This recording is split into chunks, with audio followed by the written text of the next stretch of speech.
j'ai affirmé avec sens des responsabilités et avec cohérence, ici à l'Assemblée générale et devant toutes les enceintes internationales pertinentes, que la crise multidimensionnelle que traverse Haïti représente une grave menace pour la paix et la sécurité pour mon pays, la République dominicaine, mais pour toute la région aussi. Depuis 2021, nous l'affirmons clairement.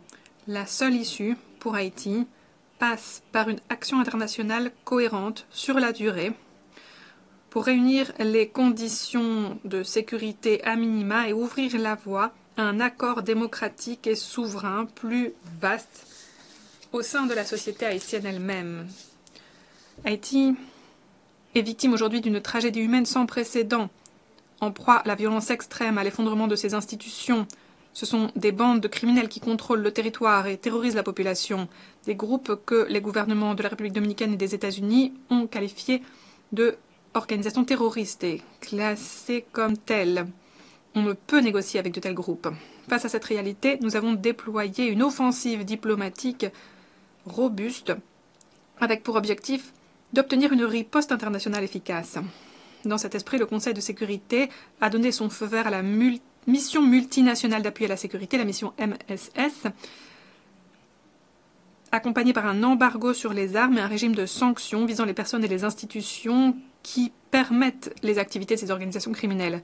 Nous remercions le Kenya, la Jamaïque, Belize, les Bahamas, le Guatemala, El Salvador, ainsi que les États-Unis et le Canada pour leur appui financier et tous les pays qui ont rendu possible ce déploiement. Mais la mission n'est pas encore pleinement déployée. Nous ne sommes pas parvenus aux effectifs complets. Elle ne compte pas non plus sur tous les financements nécessaires. C'est pourquoi la mission n'a pas pu atteindre ses objectifs encore. C'est pourquoi nous appuyons fermement le projet de résolution présenté par Panama et les États-Unis au Conseil de sécurité sur la base de la proposition du secrétaire général, M. Guterres.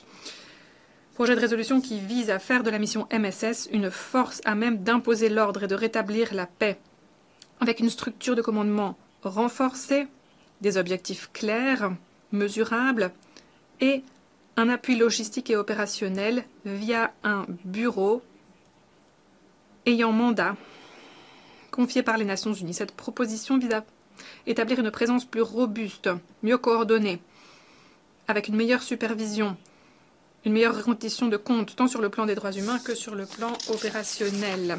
Nous appelons urgemment les membres du Conseil, et notamment les 5 membres permanents, à adopter cette résolution sans délai. Il faut bien être conscient que le mandat de la mission MSS expirera le 2 octobre. Nous nous retrouverons alors face à une période de transition très délicate. Il faut garantir la légitimité de tout le contingent actuel de la mission.